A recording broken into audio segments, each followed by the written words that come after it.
Al final es que dependemos de la naturaleza, vivimos muy desnaturalizados y nos creemos que pues por tener la comida en los lineales del supermercado, por vivir en esas estructuras que hemos hecho llamadas ciudades, pues ya estamos a salvo de todo, ¿no? Y que no nos puede pasar nada. Mira qué frambuesa más buena, no me había fijado, mira, la voy a quitar y la vamos a probar.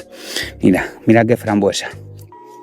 Como veis, incluso ya hay alguna planta que tiene algún tomatito aquí ya pequeño, y creo que digamos que hemos llevado la parcela, pues como que la hemos escalado un poquito más hacia esa autosuficiencia y hacia ese producir tus propios alimentos y tener que ir lo mínimo posible al supermercado. Y ya tenemos por aquí nuestro primer cerezo plantado. Hasta que no llevas a la práctica las cosas, puedes tener muchísima información, creer que sabes mucho, estar informado, digamos, de una manera académica, pero la práctica es la base de todo, y hasta que no te lías tú mismo a plantar estos frutales, pues no cometes estos errores que enseñan tanto.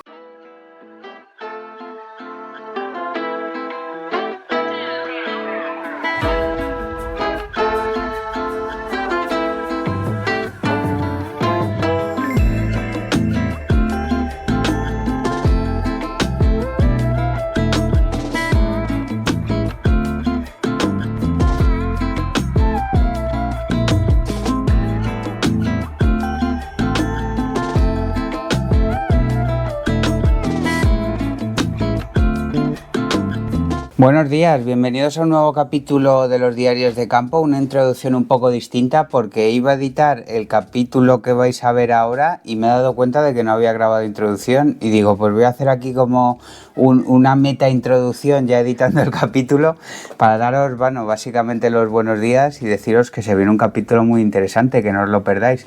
Tenemos hoy el empajado de las cebollas, además tratando un tema que he descubierto que me pareció muy curioso. Tenemos también un paseíto por el huerto, resumen pues ya de todo el huerto acabado, cómo ha quedado, cómo está evolucionando y todo, y luego también replanto unos cuantos cerezos de los que habían fallado. Así que nada, sirva esto como introducción y empezamos con el diario de campo de hoy. Y vamos a hacer aquí un trabajito importante que tengo pendiente en el huerto, y es que fijaos, esto no lleva, ¿qué lleva plantado esto? 7 días, una semana, y ya podemos ver por aquí, por la zona que no está cubierta, cómo está empezando a salir hierba, y ahora parece poco, pero si esto ha ocurrido en una semana, como lo dejemos más tiempo, todos estos surcos que no están cubiertos con la malla se van a llenar de hierba, y además quitar hierba entre estos surcos es súper incómodo porque tienes que ir esquivando cebollas y todo. Ya sabéis que tengo una cruzada enorme contra la mala hierba y hago todo lo posible por evitarla. Como veis, el huerto ha sido desbrozado por mi padre y, por ejemplo, estos laterales han quedado cubiertos con la parte de los desbroces, pero aún así hay que meter paja a todo esto. Así que ahí tengo la carretilla, me sobró un poco del empajado de las patatas, pero bueno, tengo muchísima guardada en esa nave de todos los desbroces, como sabéis. Fijaos la cabra cómo mira, cómo identifica la carretilla, que se cree que son cosas para ellas, pero cabrita, hoy no te toca a ti. Además le quedan un montón de acelgas y de cosas que le tiré por ahí. Está la cabra macho entre la hierba que tiene y entre lo que le tiro, que ya no puede estar más gorda. En fin, así que vamos a trabajar esto, vamos a dejarlo bien cubierto, porque es una labor que dedicas ahora 1 horita y pico y te ahorras por lo menos luego 10 horas quitando todo este tipo de mala hierba. Por cierto, las cebollas les está costando agarrar mucho, Hay algunas que me han vuelto a fallar, por mucho que las meto, las repongo y luego las riego, pues por estas temperaturas que tenemos, que sinceramente bastante bien han agarrado las demás plantas del huerto para el calor que ha hecho durante la plantación. Luego esta tarde seguramente nos daremos un paseo por el huerto comentando, pues haciendo un poco un recopilatorio de todo. Os enseñaré también la zona de las fresas, las grosellas, las frambuesas que puse, pero bueno, ahora nos vamos a liar con esto, lo dejaremos todo bien empajado y luego pues todas estas que han fallado de cara al siguiente riego, como todavía tengo algunas en el semillero, las reponemos también. Así que lo primero, vamos a por un poco de paja.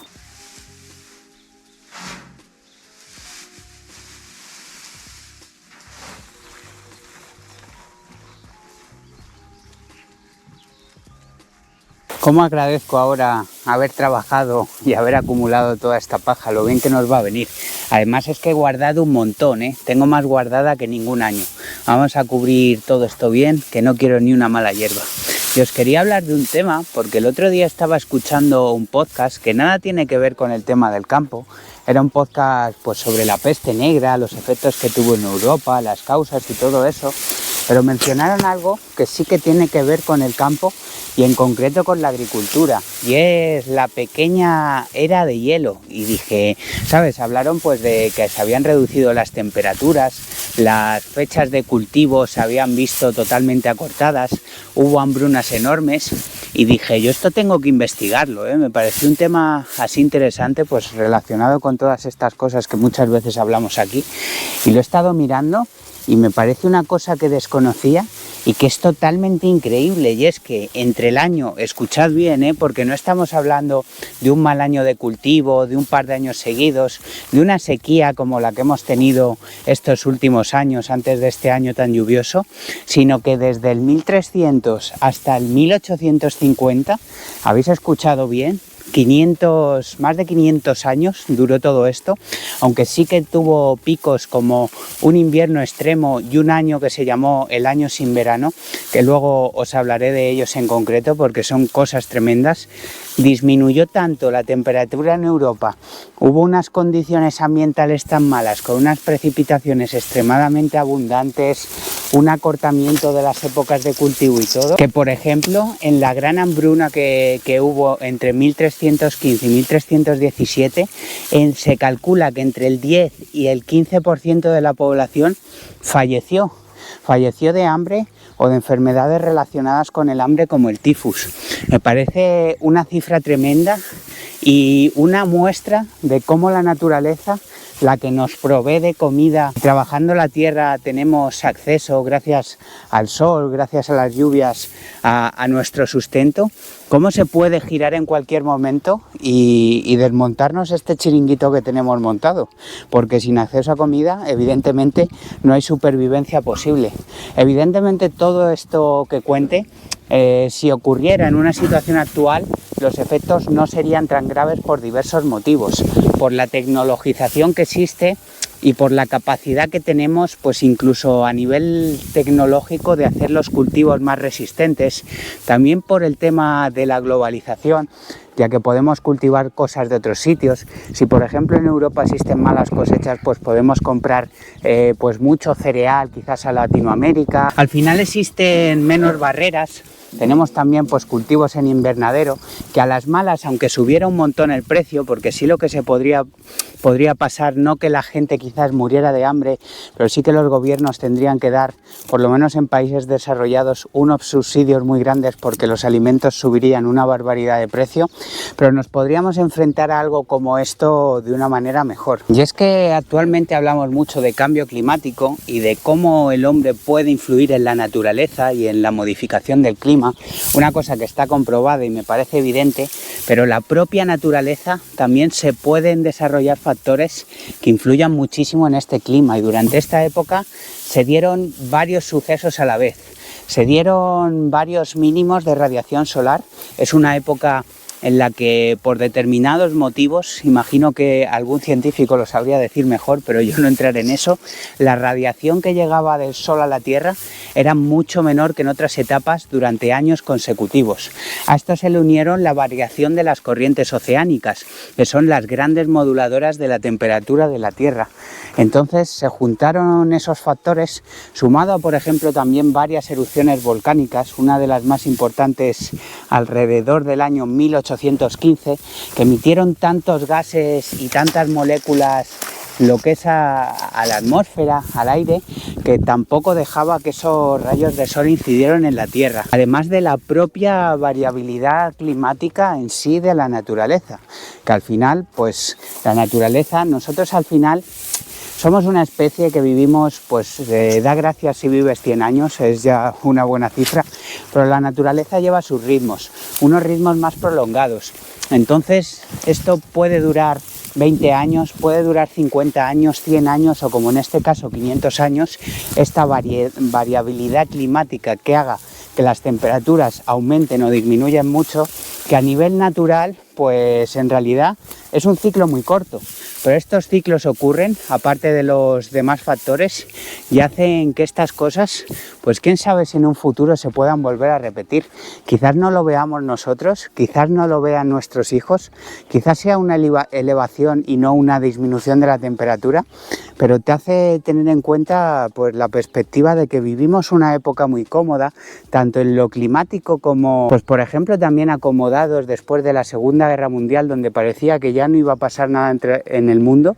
Y si simplemente estamos en un periodo de entreguerras, o si el clima varía de un día a otro y toda esta supuesta seguridad se va a la mierda. Y es curioso también pensar, porque claro, pues eso, 10-15% de la población muerta, hambrunas, enfermedades y todo, pensaréis, joder, el clima tuvo que variar un montón de grados.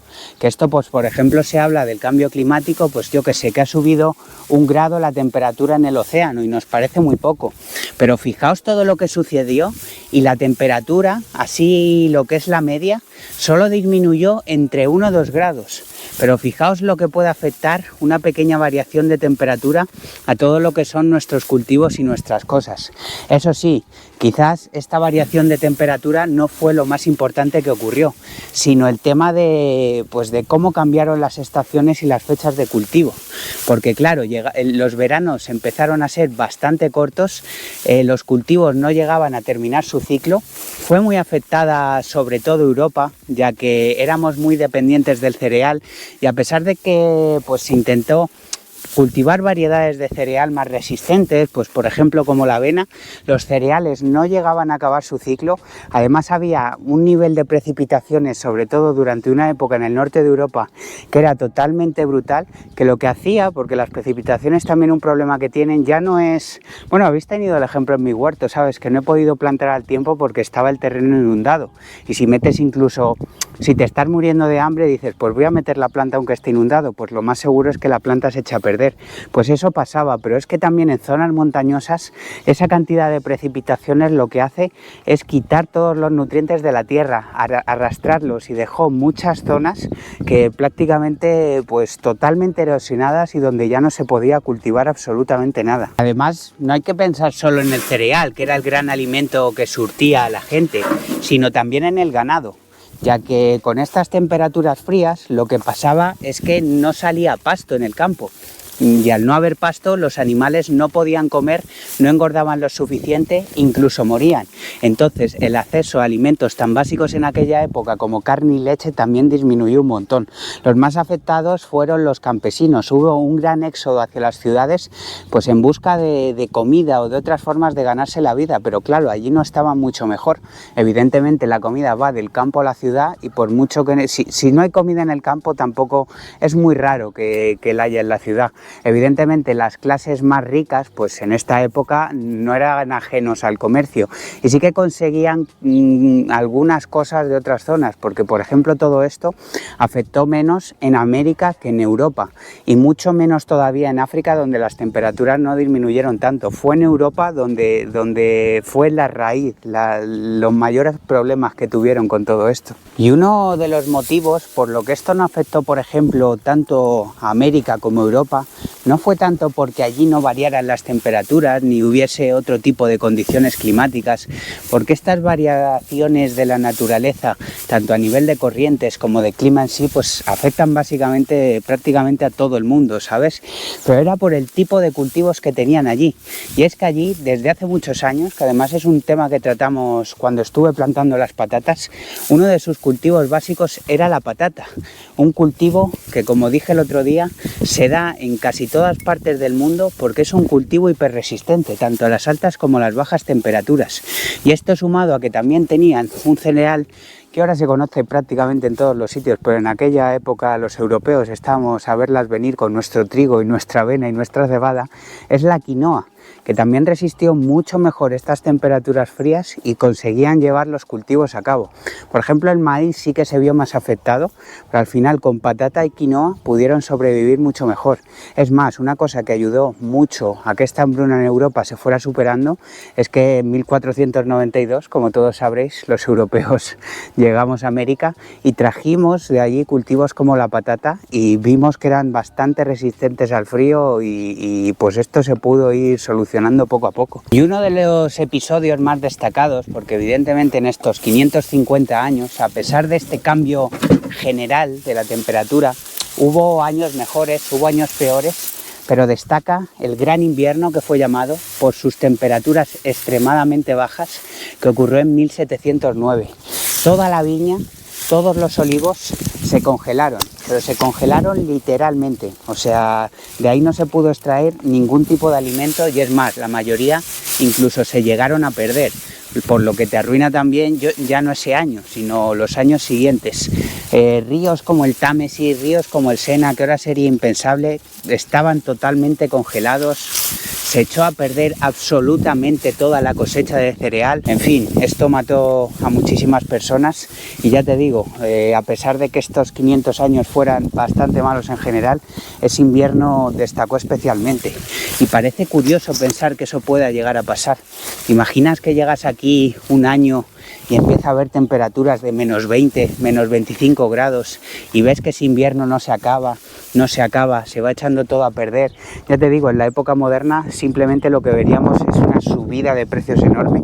No creo que llegáramos a una escasez por este tema de las importaciones, la posibilidad de cultivar en invernadero, de calefactar cultivos, técnicas hipermodernas, pero sería un desastre absoluto, desde luego. Y otra fecha muy destacada fue la erupción del volcán Tambora en el 1815. Esto provocó que en el 1816 se diera lo que en ese momento se denominó el año sin verano. Y es que se llegaron a ver incluso nevadas en junio, o sea, piénsalo.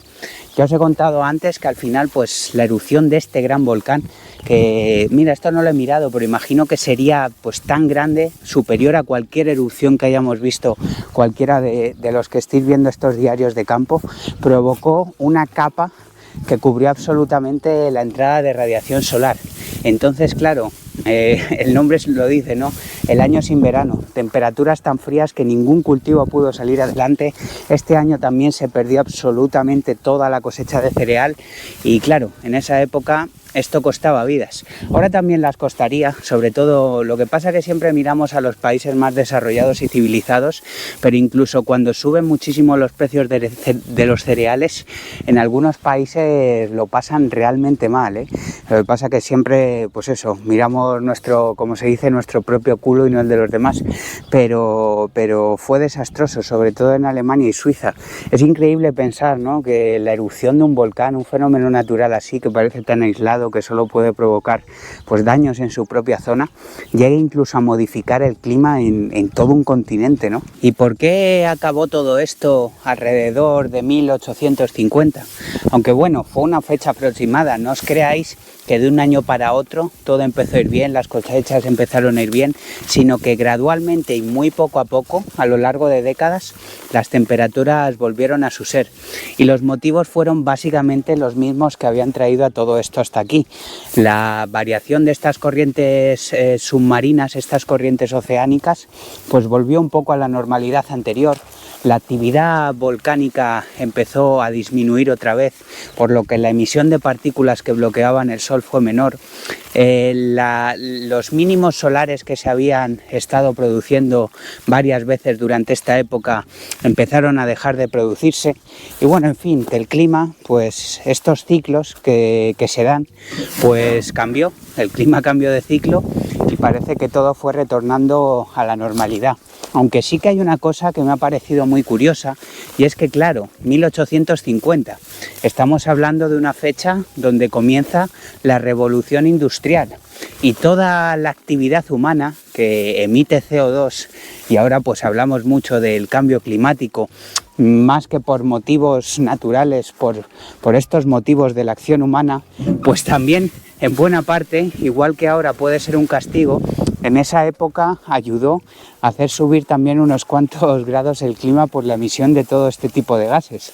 Así que lo que algún día fue un remedio puede que ahora sea la enfermedad. Una curiosa historia que, si bien sí que me sonaba el nombre, pues desconocía, y me parece realmente interesante, cómo el clima, al final es que dependemos de la naturaleza, vivimos muy desnaturalizados y nos creemos que pues por tener la comida en los lineales del supermercado, por vivir en esas estructuras que hemos hecho llamadas ciudades, pues ya estamos a salvo de todo, ¿no? Y que no nos puede pasar nada.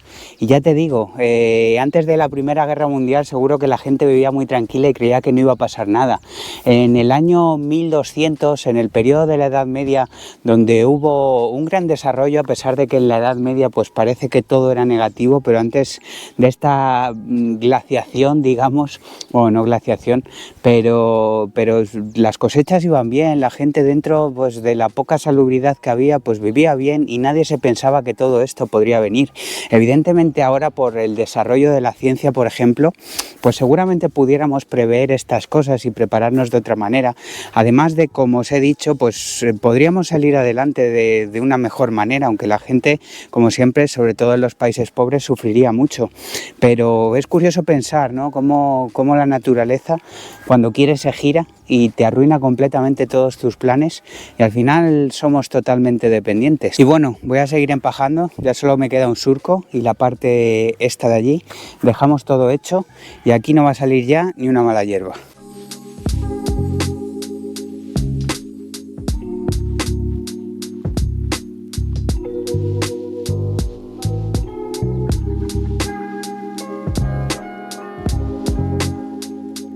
Y como podéis ver, ya tenemos por aquí todo el trabajo terminado. Ahora parece que está un tanto asalvajado, pero en cuanto le meta un riego a esto, pues al final la paja se sienta mucho, se baja la que está encima de los surcos y, en fin, hemos echado aquí ni una hora de trabajo y nos va a ahorrar un montón de tiempo. Muy contento con esta cobertura de paja. Y es más, he pensado una cosa que el año pasado no hice, bueno, no he hecho ningún año en realidad, y este año sí que la voy a hacer, y es que incluso en estos ruedos de debajo de las plantas, donde suele salir también mucha mala hierba, fijaos, está empezando ya a salir y ahora no te afecta absolutamente para nada, pero luego esto crece tanto que tienes que ir quitándola, con el riesgo que además de al quitar la mala hierba de aquí, corres riesgo incluso de llevarte la propia planta. Fijaos, podéis ver aquí, por ejemplo, cómo está más desarrollada, y ahora parece poquita cosa, pero he pensado que si le pongo paja incluso debajo en este circulito, pues también será un ahorro de tiempo a largo plazo.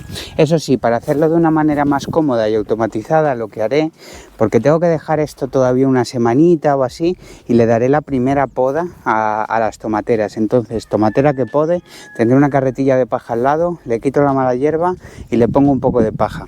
Es un trabajo que también quiero hacer en la zona de las fresas, que ya os enseñé que sufren el ataque de muchos bichos, de hormigas, de bichos bola, y al final pues esto me han dicho también que es porque si la fresa toca el suelo, pues se empieza a pudrir, y entonces esa podredumbre, como está la fresa más blandita, imagino, pues llama la atención de estos insectos. Así que en estos circulitos de las fresas también quiero meter un poco de paja. Fijaos de todas formas las fresas, no quiero enseñaros mucho porque ya te digo, esta tarde vamos a dar un paseo por el huerto, pero cómo han cambiado el tamaño, el color de las hojas y todo desde que no están encharcadas. Ha sido un reto que lo superaran, pero lo han superado y ya están tirando una floración que, como además han crecido, como habéis visto, mucho de tamaño, pues las fresas ya no caen tanto en los agujeritos, sino que caen en la lona, así que ya no creo que tenga tantos problemas de bichos y dentro de poco podré empezar a comer estas ricas fresas. Pero bueno, le haré también ese trabajo de la paja, pero poco a poco. De momento ya tenemos esto hecho, que era importante, porque toda la hierba que salga antes de poner la paja, por mucho que pongas la paja, al final va a salir entre medias, o sea, de ahí, aunque parezca que está totalmente cubierto, dentro de un mes, una cosa así, habrá que incluso darse una vuelta quitando un poco de mala hierba, pero ya no es la misma mala hierba que si dejas el surco así al aire libre, que eso es una barbaridad de trabajo, o sea, no hay Dios que haga todo eso. Y como ya os dije, algunos de estos cerezos que plantamos habían fallado, y aquí tenemos a los sustitutos muy sanitos, con un tronco ya bastante gordo, y que espero que al no tener tanta humedad en el suelo como fue el fallo al haber plantado estos, pues se agarren bien. Vamos a quitar primero esta protección que le puso mi padre para poder trabajar el suelo, poder clavar aquí A ver si sale.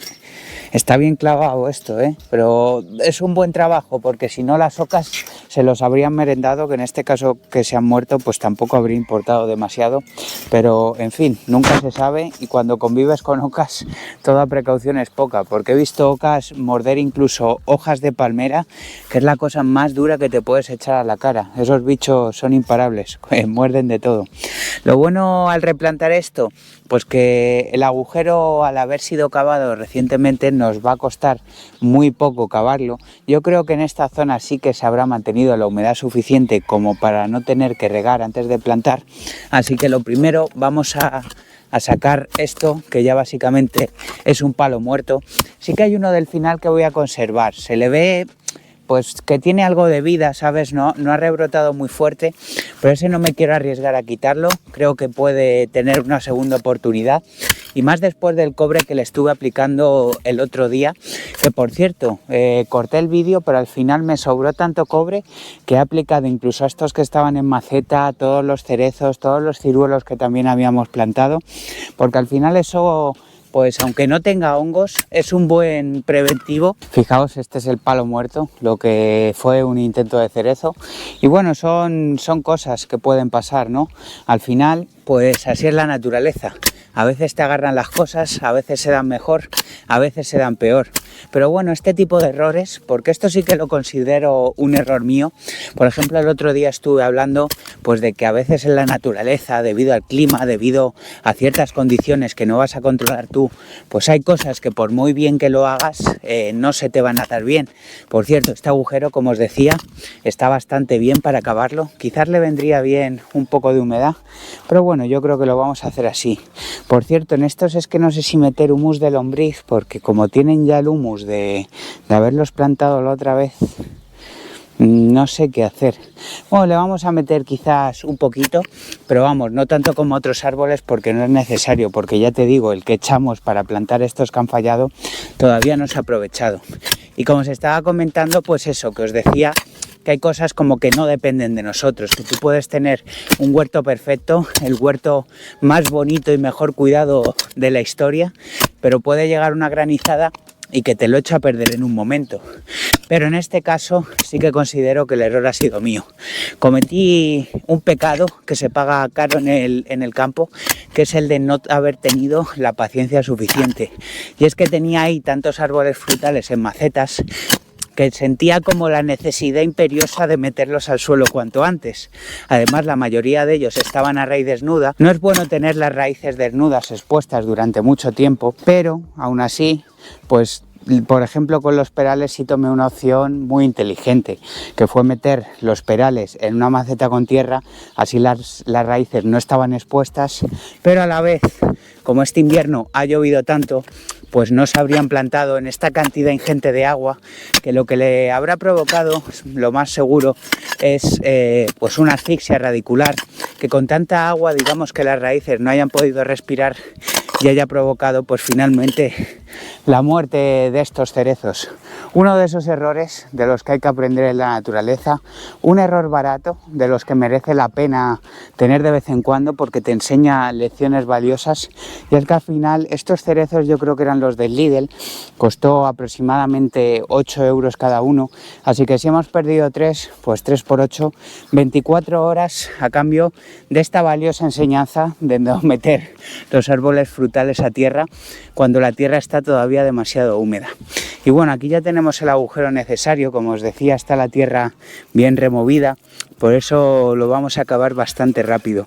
Vamos a quitarle a esto el cartelito de cerezo, viene aquí la variedad, cerezo Sunburst, y como ya dije el otro día, pues casi me alegro también un poco de que hayan fallado por el tema de ser una variedad que necesitaba de polinización cruzada, lo que es un tema pues más complejo, y al final estos se polinizan a sí mismos, y yo creo que a largo plazo, porque hay que pensar que todo esto es a largo plazo, estamos hablando de producción de cerezos durante años, si nos agarra, pues yo creo que nos va a venir bastante bien.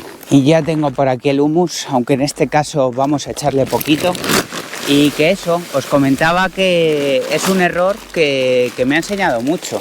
porque al final, pues eso, este año estoy experimentando un montón de cosas nuevas con el tema frutales. Era un punto que cojeaba en mi parcela, un punto donde no me considero en absoluto experto. E igual que os dije, pues que mi primer huerto fue un poco desastre por un tema de malas hierbas, por un tema de no saber gestionar espacios de cultivo y demás, pues es normal también que en tus primeros frutales pues haya cosas que quizás no lo hagas de manera ideal.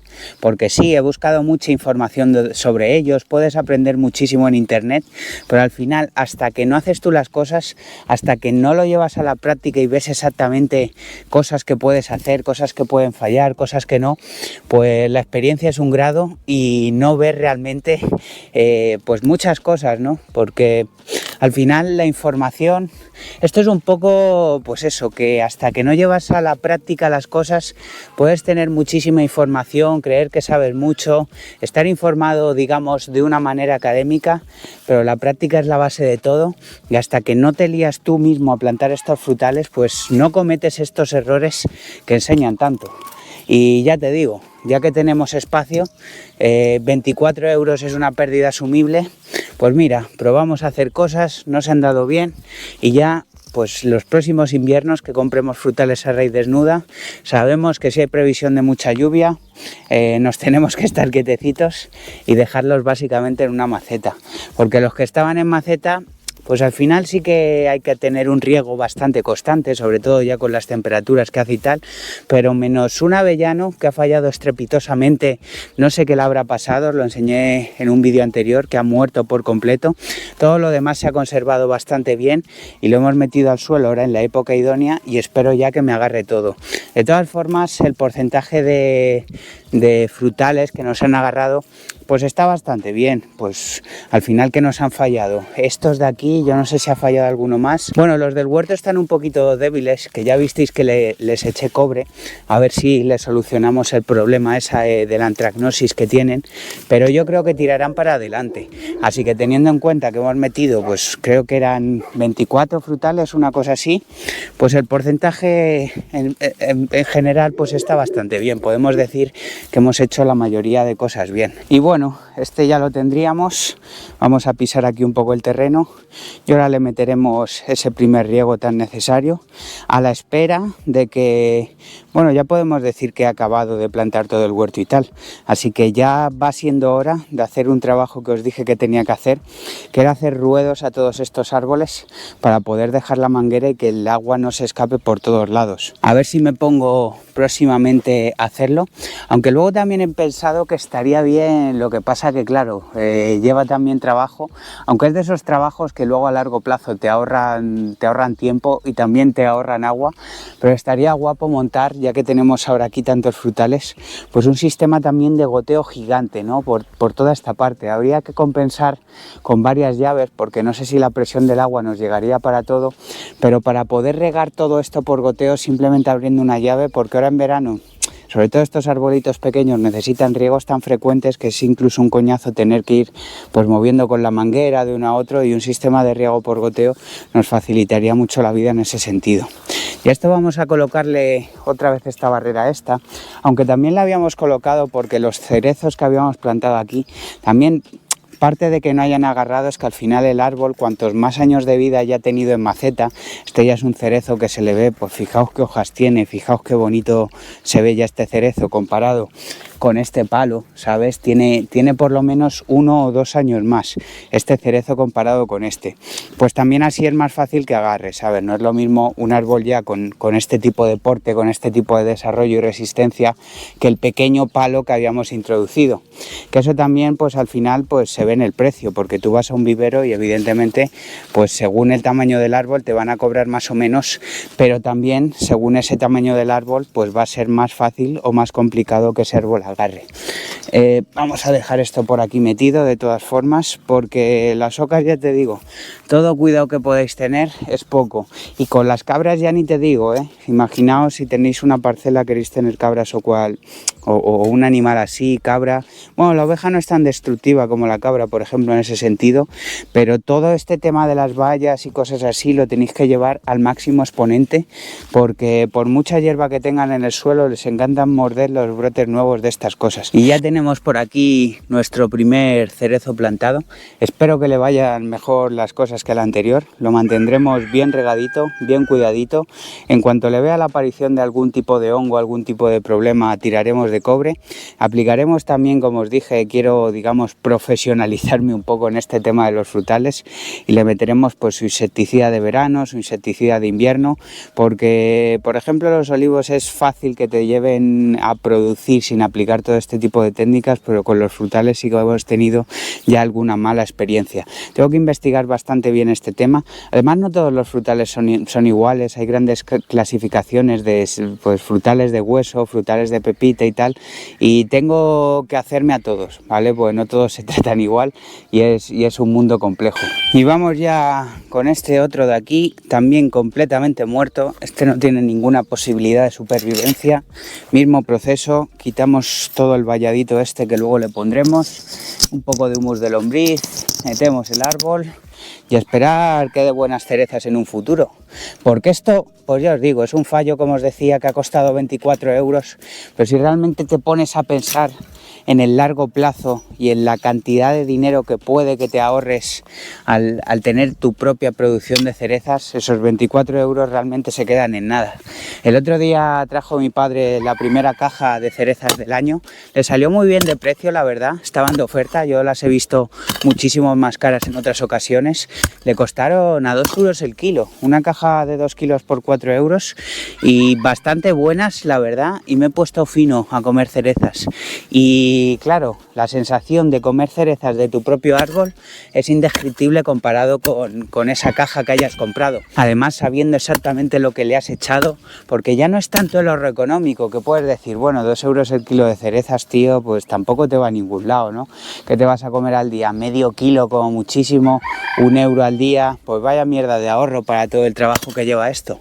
Pero ya no es un tema de ahorro, es un tema de satisfacción. Por cierto, esta parte está durísima, voy a tener que meter manguera, así que voy a dejar remojando esto.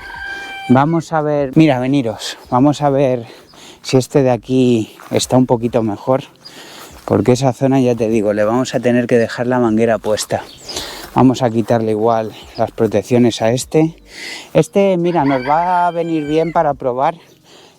Hombre, en principio el sol le viene bien a todo este tema de los frutales, pero claro, estamos aquí en una zona tan calurosa que lo mismo incluso les viene bien la semisombra que le va a dar a este la parra, porque luego por aquí va a venir el sol y sí que le da el sol, pero quitándole estas horas de temperaturas tan altas, pues vamos a ver si funciona bien. Joder, la barra esta, cómo está también.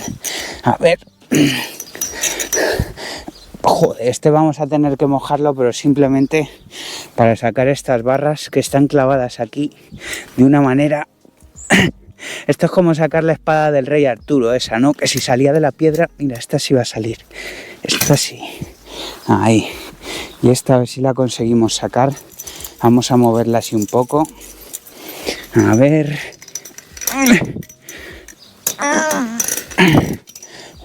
Finalmente ha salido. Pero ha costado, ha costado. Vamos a dejarlo por ahí de momento. Y vamos a ver si este terreno está un poquito más blando. Nada, habéis visto cómo ha sonado, ¿no? Ha sonado como una piedra, básicamente. De todas formas, claro, es que estos... A ver, no os creáis que tengo toda la tierra así, la de los frutales sí que las he estado regando, pero estos, como estaban ya evidentemente muertos, pues aquí no hemos echado nada de agua. El otro día me hice una ronda regando todo esto, regando la parra, regando las higueras y todo, y confiaba en que se hubiera escapado un poco de agua justo a estos agujeros, pero nada, voy a ir a por la manguera, dejamos remojando un poco el terreno y luego ya los plantamos.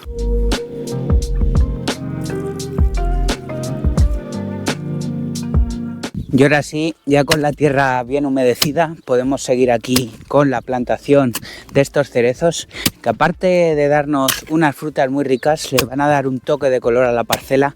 No sé si habéis visto alguna vez la floración de los cerezos. Es muy típica y muy conocida, la de la zona del Valle del Jerte, que es la zona de España que más cerezos acumula, esas flores tan típicas de tonos entre el rosa y el rojo, diría yo. Aunque bueno, por aquí también hay campos de almendros muy grandes, que es un cultivo muy típico, y tampoco tiene mucho que envidiar la flor blanca del almendro, que también es bastante bonita, la verdad. Así que además de producción, tendremos aquí pues un toque estético muy bonito cada primavera. Por cierto, mientras esto se llenaba de agua y se humedecía, he entrado un momentito en casa y me he dado cuenta de que en YouTube ya somos 20.000 seguidores. Muchísimas gracias a todos. Esto es un logro común de todos los que veis y apoyáis los diarios de campo. ¿Quién me lo iba a decir cuando empecé con esta serie de los diarios de campo, ¿no? Que es la que ha traído más crecimiento al canal? Yo creo que la empecé, pues va a hacer un año justo, yo creo, porque empecé más o menos en la época del huerto. Éramos pues como 8.000 seguidores, una cosa así, y la cuenta pues ha dado como un salto exponencial, ¿no? Respecto a esa época, con esta serie que parece que os gusta tanto de mi día a día por aquí, por el campo. Yo me tomo las redes sociales, como he dicho alguna vez, pues un poco como un trabajo, ¿no? Tengo que subir un reel diario, tengo que publicar tweets, tengo que hacer los diarios de campo cuando toca, ¿sabes? Como el que entra a fichar en su trabajo. Porque a veces me preguntan, pues por ejemplo en Instagram me está yendo muy bien últimamente, tengo ya 32.000 seguidores, tengo muchísimas visitas mensuales. Eso ahora lo tocaré, porque a veces se pierde un poco la perspectiva, ¿no? Vas haciendo este trabajo de creación del contenido de día a día y no te das cuenta a todas las personas que estás llegando, que muchas veces quizás no se traduce todavía en unos ingentes ingresos económicos, pero bueno, poco a poco ahí las cosas van creciendo. Pero lo que iba a decir es que pues alguna persona me ha dicho, dice, joder, ¿qué haces para crecer tanto en redes? El Instagram ya 30 y pico mil seguidores, porque el Instagram sí que ha sido una cosa totalmente exponencial, ¿eh? Yo Instagram lo tenía abandonado, tenía yo creo 2.000 seguidores, y cuando empecé con los diarios de campo, empecé con ese compromiso de hacer contenido para todas las redes. Además, una cosa importante, que cada red social su tipo de contenido. En Twitter, pues centrándome más en la foto y el texto. En Instagram, pues estoy muy centrado en los reels. Ahora, por ejemplo, me estoy poniendo a hacer más historias, que es algo que no solía utilizar mucho. En fin, pues a tomármelo pues como un verdadero trabajo. Y al final es que no hay otra. O sea, evidentemente, pues la calidad de tu contenido va a influir en el crecimiento que vayas a tener en redes. Pero si no te lo tomas como algo serio, como una implicación real, sino como, bueno, pues hago una foto y subo contenido, mañana no subo, en una semana no se me ocurre nada, no subo nada, luego subo 20 cosas el mismo día, esto que está fuera de mi temática, que quizás no interesa, pero bueno, lo subo también, pues así seguramente no llegues lejos.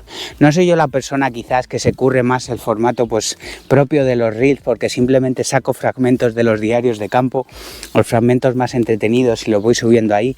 Básicamente el contenido que también podéis ver los que me veáis aquí en los YouTube Shorts, pero quizás, pues ya te digo, no soy la mejor cuenta de campo, pero sí me considero una de las más trabajadoras. Entonces, cuando me dicen que qué hago para crecer en redes sociales, pues básicamente, aunque esto a mucha gente no le parezca un trabajo, mi respuesta es ser constante y ser trabajador, mantener una frecuencia, mantener un formato, una periodicidad, fijarte en lo que funciona, en lo que no funciona. Es una cosa que hay que hacer, porque si no al final no dejas de ser una persona subiendo cosas aleatorias sin tener realmente pues un feedback de lo que le gusta a la gente y demás, ¿no?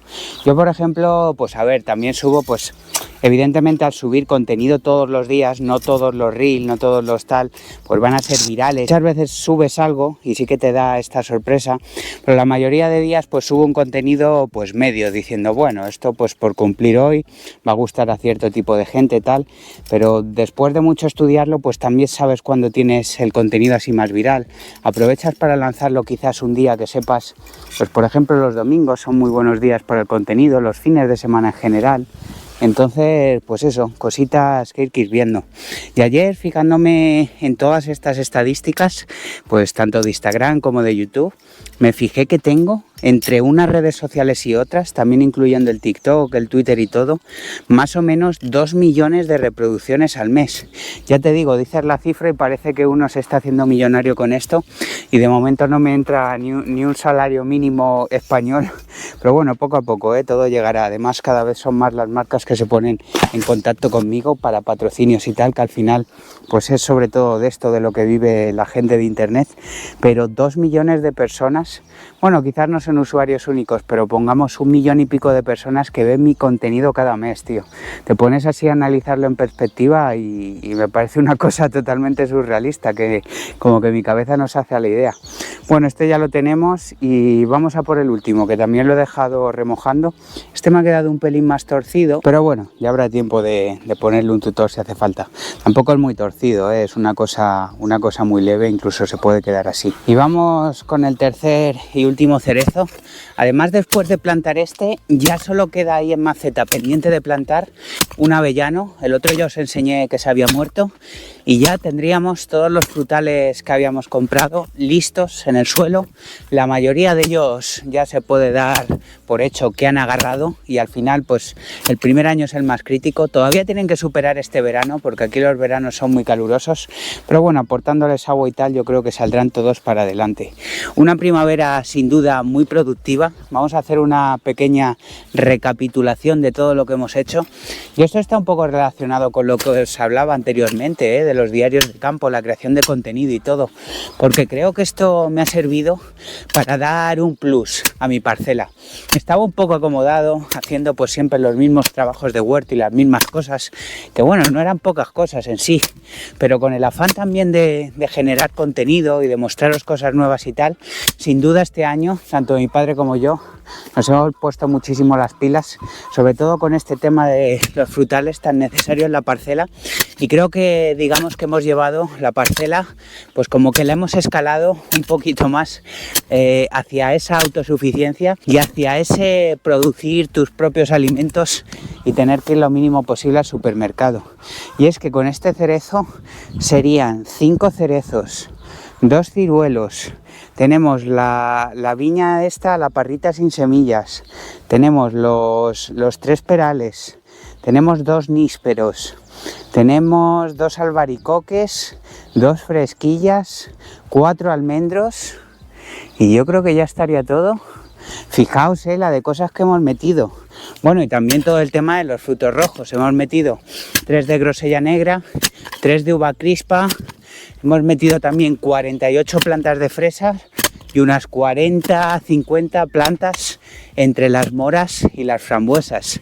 Fijaos, porque es que parece, aquí los días como que te comen, ¿no? O sea, yo voy haciendo cosas todos los días, me propongo pues siempre hacer un par de trabajitos de estos, ya sea en el huerto, sea con los frutales tal, aparte pues de este trabajo en internet y la creación de contenido, y luego vas sumando estos días y parece realmente como si no hubieras hecho nada, ¿sabes? Dices, joder, no me ha cundido el día, de repente llegan las 8 de la tarde, otro día más, y parece que te quedan un montón de cosas por hacer. Es una de las cosas pues que yo creo que le sucede a todo el mundo que tiene terreno, ¿no? Porque tiene tantas cosas en la cabeza, tantas cosas pendientes que ya te digo, parece que no has hecho nada. Pero te pones a mirar un poco hacia atrás y fíjate solo en esta primavera la de frutales que hemos metido en el suelo, que si todo va bien, en unos años la de fruta que va a salir aquí. Aunque también hay que decir, pues ya te digo, como os he comentado antes, aparte de que tengo que estudiar los fitosanitarios que hay que aplicar estas cosas, pues son 20 y pico árboles más para podar todos los años en invierno. Incluso muchos de ellos, que al igual que esta parra tan asalvajada que veis, necesitarán una poda en primavera. Luego la recogida de frutos pues también se lleva un tiempo, ¿no? Aunque sea quizás el momento más bonito y más divertido de todo el proceso. O sea que también hay que tener en cuenta que todas estas cosas que vamos haciendo van a dar un trabajo curioso en un futuro. Aunque relacionado también con una cosa que os comenté mientras limpiaba la albahaca, tampoco hay que obsesionarse demasiado. Y lo digo en el sentido, pues que imagínate que un año no te da tiempo a podar algún frutal, o imagínate que no le echas pues algún producto, lo tienes más asalvajado, pues tampoco pasa nada, ¿no? Te quiero decir, no nos va la vida en ello. Si un año la cosecha de ciruelas o de cerezas es peor, siempre intentando dar lo mejor de ti y dedicando pues horas, porque también es algo que hacemos porque nos gusta, ¿no? Esto tampoco es que sea un trabajo, haya que fichar y haya que hacer las cosas por hacerlas. Pero te quiero decir, pues lo mismo algún año nos surge algún otro proyecto, alguna actividad por la que no podemos dedicar tantos cuidados a este tipo de cosas, pues si no se puede, no se puede. De todas formas hay frutales, hay de todo, ¿eh? Yo los cerezos lo tengo, por lo menos en mi cabeza, como unos árboles más dedicados que sin estos cuidados, pues sí que se pueden echar a perder o incluso no dar ningún tipo de cosecha. Pero por ejemplo hemos plantado muchos frutales como el níspero, que es súper resistente, súper rústico.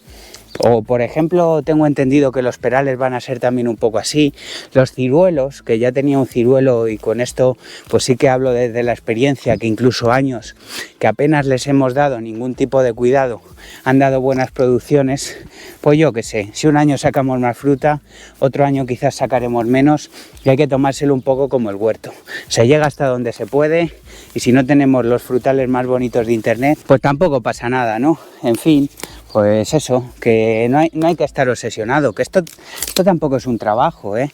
O sea, esto pues es un hobby que te da de comer, pero no deja de ser un hobby.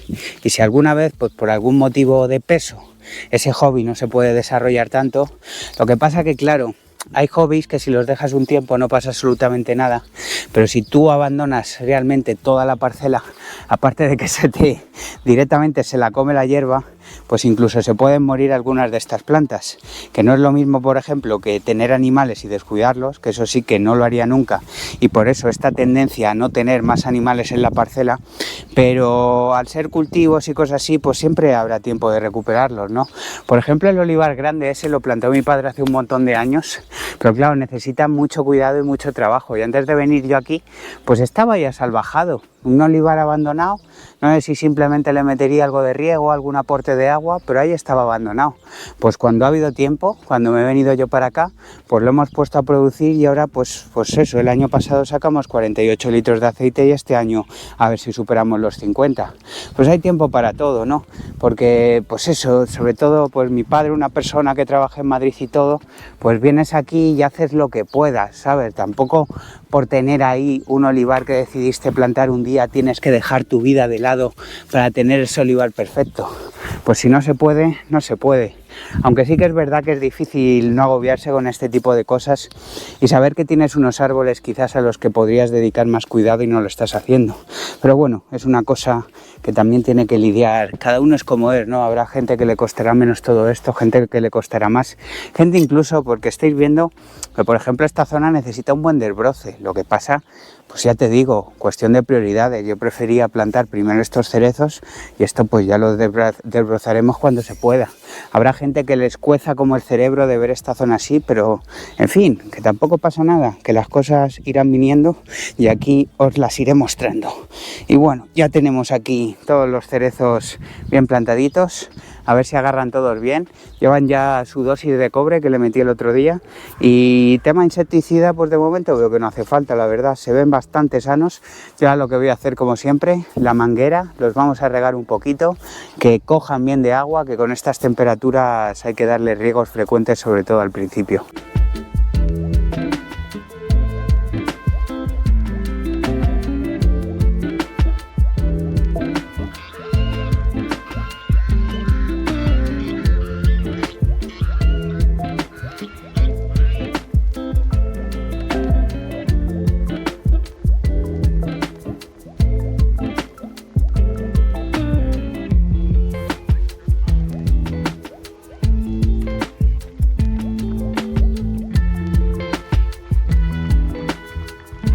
Y como os he dicho antes, ya que tenemos todo bien plantadito, vamos a hacer una pequeña recapitulación de todo lo que hay en el huerto. Vamos a ver qué tal ha agarrado y qué esperamos sacar de aquí. Aquí tendríamos lo primero. Los que hayáis visto todos los diarios os acordaréis de todo esto. Pero bueno, estos son tomates pera. Ya veis que están muy sanitos, incluso algunos que salieron del semillero un poco más con tonalidades moradas, que lo estaban pasando bien, pues como ya os dije, al pillar tierra todo se iguala, todo se arregla y está tirando para adelante. Como veis, incluso ya hay alguna planta que tiene algún tomatito aquí ya pequeño, o sea que todo va muy bien, va muy bien. De momento estoy muy contento con que hayan agarrado todas las plantas con el calor que ha hecho. Luego, entre los tomates tenemos las remolachas, como visteis, que sorprendentemente, pues eso, con la temperatura, yo creía que además la remolacha iba a ser un cultivo así más débil, pero está yendo estupendamente. Y en cantidad tenemos aquí de tomate espera, serían 5 por línea, por 4 líneas tenemos 20, y remolachas creo que había una más, hay 21 remolachas y 20 tomate espera. Luego tenemos aquí los calabacines, que también pues están tirando muy bien. Además, esto produce muy rápido, ¿eh? No tardaremos en ver aquí los primeros calabacines. Ahí tenemos ya alguna flor. ¿Veis? Ahí tenemos flores. Yo os recuerdo que la mitad son blancos y la mitad son los calabacines normales, el verde de toda la vida. Se están desarrollando muy bien y están aquí junto a estas tomateras, que son 21, 10 tomate rosa gigante de barbastro y 11 del tomate en rama, que es aquello de los semilleros. E igualmente las plantas están muy sanas, ya con algún tomatito, sobre todo las de mi semillero, que entraron a tierra bastante más crecidas que las otras. Y ya te digo, todo evoluciona favorablemente, a la espera de dar una poda a todo esto que haga que envíe la energía a no tantos frutos ni... Pero vamos, eso esperaré un poco, porque... veis, las plantas todavía no tienen mucho desarrollo de chupones. Los chupones son estos que salen aquí en las axilas de la planta y luego aparte van a salir de aquí del suelo, así que esperaré a que tengan alguno más para hacer esta poda. Luego tenemos aquí la sección de verdura de hoja, que como ya os enseñé cuando la estuve arreglando, pues he dejado unas cuantas acelgas rojas, que eran las que menos espigadas estaban. Y luego tenemos las lechugas, que por este calor repentino que ha venido, pues están un poquito espigadas, la verdad. Si os dais cuenta, pues tienen una estructura, veis, que no se está formando un cogollo duro, sino que están saliendo las hojas así un poco más para arriba, pero bueno, nos las vamos a comer igual. Y es más, como este proceso de espigamiento no va a parar, bueno, mira, aquí tenéis el ejemplo. Esta es una lechuga que salió como, ¿sabes? Debió caer de alguna semilla que se quedó en la planta y lleva aquí pues un montón de tiempo. Desde el año pasado, digamos que se ha ido desarrollando esa semilla y así es como se queda una lechuga espigada. Esto empieza a dar semillas y claro, si no la quitas, pues esas semillas caen al suelo y se genera un ciclo pues completo de lechugas. ¿Lo veis? Esto es una lechuga espigada para que la veáis. Estas las empezaremos a consumir ya.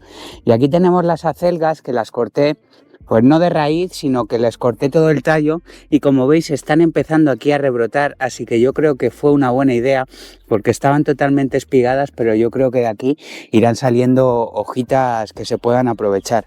Luego tenemos aquí los pimientos verdes, todo pimiento verde italiano, y también tengo aquí 4 berenjenas entre medias, que es un cultivo que no hemos disfrutado tanto, y con estas 4 pues simplemente para tener alguna de vez en cuando. Todos también muy sanos, se han agarrado muy bien. El pimiento sí que es una planta que tarda más en desarrollarse que otros cultivos, como veis están todavía bastante chiquititos, y esto también se llevará una poda, se les suelen podar las ramas bajas, pero vamos, cuando adquieran más tamaño. Otro trabajo que hay que hacer aquí es el entutorado, porque el pimiento, sobre todo cuando está muy cargado, tiende a doblarse la planta para los lados, y además tengo los tutores preparados, que son unas barras de bambú que colocaré aquí y luego las ataré con hilo agrícola. Por cierto, se me ha olvidado decir que en las tomateras también montaremos la estructura de vallas, que las tenemos ahí preparadas para que los tomates no acaben que todos cayendo por el suelo y teniéndolo todo pues bien organizado. Aquí de pimientos hay 1, 2, 3, 4, 5, 6 por 5, 30 menos 4, hay 26 pimientos y 4 berenjenas. Luego tenemos aquí los pepinos, otro cultivo que va bastante rápido. Si os dais cuenta, a pesar de haberse plantado, pues yo creo que ha sido, sí, de lo último. Luego fueron las calabazas y las sandías y los melones, pero prácticamente se plantó de lo último, y fijaos qué desarrollo tiene ya respecto a la plantita pequeña que metimos a tierra. Aunque sí, aquí hay que decir que es el único cultivo que me ha fallado para no poder decir que he tenido un 100% de agarre tras los trasplantes, y es que aquí ha muerto un pepino. Había 20, o sea que nos han quedado 19. No me voy a echar a llorar, evidentemente. Lo que sí, meteré otra planta. No sé qué planta irá aquí, Pero aquí también hay que montar la estructura para que trepen todos estos pepinos, que seguramente sean también con unas barras de bambú, y luego cruzando pues cuerda de pita o alguna cosa así. Luego tenemos aquí 4 calabazas que también parece que han agarrado bien. Les toca mañana por la mañana riego, que las veréis quizás un poco mustias, pero bueno, la calabaza es un cultivo muy resistente. Luego tenemos aquí las 14 sandías, que ya dentro de muy poco, es más, ya mañana mismo yo creo que la haré. Le quitaré todas estas pinzas que son los injertos, porque recordar que estas sandías pues vienen injertadas aquí en calabaza, y otros que también venían injertados pues son los melones, que son todos estos de aquí, que como podéis ver pues también han agarrado junto a calabazas, y luego como quedaron varios huecos de una línea que no esperábamos hacer, pues los rellené con algunas cosas que tenían el semillero, que algunas de ellas estaban un poco mustias. Veis, tenemos por aquí que son melones que saqué del semillero. Bueno, este es un calabacín, pero estos por ejemplo son melones que tenía yo, y como os comenté pues aquí también vamos a hacer un pequeño experimento, y es que los melones de mi semillero son melones normales, piel de sapo, sacados de semilla, y luego los melones que me trajo mi padre de la tienda pues son melones injertados en calabaza, y además melones híbridos, o sea que aquí vamos a descubrir si realmente merece la pena esta hibridación y todo esto. Tenemos creo que eran 8 melones, 8 calabazas, y luego pues de mi semillero tenemos 4 melones más y otro calabacín por aquí. Un huerto muy completo, nos va a dar, pues yo calculo que entre unas cosas y otras, pues ya te digo, algún año, sobre todo los primeros que los pesaba, podíamos llegar a sacar incluso más de media tonelada de producción. Alguna gente se me echa las manos a la cabeza, pero ¿cómo vas a sacar tanto? Pues bueno, es que es así. Luego fijaos, todas estas cebollas que tenemos aquí plantadas ya vienen pajaditas, como habéis visto esta mañana, 300 cebollas, la mayoría cebolla morada, pero alguna también de la valenciana, de la marrón de toda la vida, que mañana les meteré otro riego. Y lo que haré, veis, estas que han fallado, ya os he dicho pues que es el cultivo que ha sufrido más con el calor, pues antes de meterles riego aprovecharé, meteré algunas del semillero y las repondremos, a ver si conseguimos completar todos los agujeritos de las cebollas. Y bueno, luego por último aquí en la sección del huerto tenemos la patata, que fijaos qué rápido ha nacido. Tenemos aquí ya las patatas asomando, además son varias plantas las que están asomando ya por debajo de la paja. Ahora además me toca darle un riego, le pondré el aspersor con el que estoy regando, y seguramente pues luego cambiamos a riego por goteo. Ha habido preguntas y cuestionamientos sobre el tipo de riego, porque me ha dicho un par de personas que ellos siempre han regado las patatas con aspersor, como que le viene mejor. Yo al contrario tengo entendido que son cultivos que tienden a desarrollar hongos y que le va a venir mejor no mojar las hojas. En fin, esto es cuestión de gustos, cuestión de experiencias, pero yo creo que sí que le meteré riego por goteo, porque el aspersor al final me acaba mojando otros cultivos. Es como más incómodo, porque tengo que ponerlo bombeado, porque con la presión normal no me llega para todo el cultivo, así que yo creo que también le montaré unas líneas de goteo, pero bueno, lo tengo que pensar. Fijaos qué sanitas se ven estas patatas, a ver qué tal se dan, a pesar de ser extremadamente tardías, y que las patatas pues se desarrollan mejor con unas temperaturas más bajas. Pero ya hemos hablado también esta mañana, con todo esto que os he contado de cuando bajaron tanto las temperaturas en todo el mundo, especialmente en Europa, como la patata, por su resistencia a todo tipo de climas, fue una de las cosas que salvó todo esto. Y ya no es que resistan solo esos climas tan fríos, sino que también resisten bastante bien el calor. Luego tenemos aquí los semilleros, me queda alguna planta de pimiento que todavía riego. Lo mismo en el agujero que ha dejado ese pepino, pues simplemente meto algún pimiento, alguna cosa así. Y aquí podéis ver la albahaca, cómo ha mejorado respecto al día que estuve haciendo el aclareo. La estoy manteniendo muy húmeda, y sobre todo al haber quitado tantas que había por ahí por el medio, pues fijaos esta albahaca que bien está creciendo ya.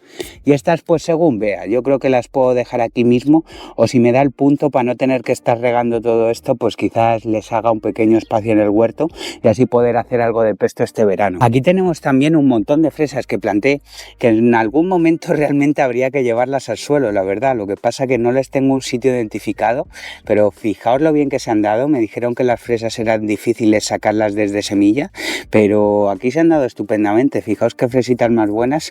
Ya le buscaremos un sitio, que las fresas ya sabéis que es una fruta que me gusta mucho. Estas son las cebollas que os digo que voy a ir replantando, también las mantengo aquí húmedas, así que sacaremos unos manojos mañana antes de regar y repondremos toda esa zona. Y un cultivo que no os había enseñado, porque esto lo habéis estado viendo pues mientras plantábamos todo, es el tema de las frambuesas y las moras. Fijaos, hay algunas que van muy bien, incluso fijaos, mira qué frambuesa más buena. No me había fijado, me tengo que dar una vuelta por aquí, lo mismo tenemos ya alguna frambuesa. Mira, la voy a quitar y la vamos a probar. Mira qué frambuesa. Un pelín ácida todavía, no estaba hecha del todo, pero riquísima. Además la planta no tiene demasiado buen aspecto, porque una cosa que ha pasado este año es que ha venido el calor muy de golpe. Entonces como que he pasado de tener la tierra inundada a que todo necesite regarse. Y estas pues yo creo que se han achicharrado un poco. Ya les he metido agua varios días y están tirando para adelante. Fijaos, estas son todas las que plantamos, algunas mejor que otras. Por ejemplo, estas se las ve muy sanas, ya con un montón aquí de frambuesas a punto de salir, que yo creo que ya las comeremos este verano. Mira esta, por ejemplo, que bien está. Y luego hay otras, sobre todo en esta zona de aquí, no sé concretamente por qué en esta zona de aquí, pero es lo que hay, que veis, se han secado completamente. 1, 2, bueno, esta está recuperable, 3, 4 y 5, que se las ve bastante secas. No es algo que me preocupe, la frambuesa tiende a echar un montón de chupones. Uno de los mayores problemas que me han comentado cuando dije que iba a plantar esto es que se me iba a llenar la zona de frambuesas, así que vamos, eso no me preocupa porque las podemos desbrozar, lo que no queramos lo iremos desbrozando, pero todos esos chupones pues nos servirán para repoblar este futuro seto, porque esto ya sabes que la idea es encaminarlo hacia la valla y que crezca todo así, todo lleno de frambuesas. Por lo menos en mi mente suena espectacular, luego no sé qué tal saldrá, así que estas las iremos reponiendo con el tiempo. La idea este año era simplemente plantarlas y bueno, pues poco a poco ir repoblando todo esto. Si este año no comemos demasiadas frambuesas, pues tampoco pasa nada, ¿no? Mirad las fresas, que ya os las he enseñado un poco esta mañana, pero mirad qué sanas están, ¿eh? Han adquirido un tamaño las hojas, un color, están espectaculares. A ver esta segunda floración que están echando, ya veis que por ahí, y lo que os comentaba, veis, las fresas ya están cayendo más bien en lo que es en la malla, entonces no creo que haya el mismo problema que tuve con la primera tanda de fresas, pero bueno, habrá que verlo. Luego toda esta zona la he tenido un poco abandonada, la verdad. Como os comenté el otro día, pues al final uno no puede estar a todo, pero fijaos qué bonito lo ha dejado, que lo ha desbrozado mi padre. Y aquí tenemos las grosellas, fijaos, estuvieron inundadas, pero incluso más que las fresas. Yo diría que este es el punto de mayor acumulación de agua de toda la parcela, y aún así fijaos cómo han tirado para adelante, han sobrevivido. Se ve que la grosella es un cultivo bastante resistente, al igual que las fresas y todo esto. Eso sí, pues no están espectaculares, no están muy bonitas, es suficiente que las pobres han sobrevivido. Lo que lo está pasando un poco peor es la uva crispa esta que tenemos aquí, que esta directamente yo creo que ha muerto, esa ha muerto directamente, pero estas de aquí sí que les queda algo de vida. Así que las seguiremos regando e intentaremos que salgan para adelante, que si han superado estas inundaciones que han tenido, estas ya lo pueden superar todo. Y bueno, esta es la recopilación más o menos del huerto. Ya te digo, a por la media tonelada de comida, haremos conservas, nos hincharemos a comer verdura. Bueno, ya sabéis que yo mucha verdura no como, pero bueno, me hincharé a comer tomate frito, calabacín también comeré, volveré al arroz con calabacín. Y bueno, pues aprovecharemos todo esto que nos ha costado tanto trabajo, pero que nos ha dado tanta satisfacción, y más que nos dará cuando recojamos toda la producción, porque al final esto simplemente está empezando. Y estaba acabando de editar el diario de campo. Como veis, en este diario me había faltado grabar la introducción y se ve que estaba extremadamente despistado, porque también se me ha olvidado grabar la despedida. Así que como veis, ahora mismo estoy en Madrid acabando de editar el diario de campo. Hoy es sábado, el que publicaré el domingo.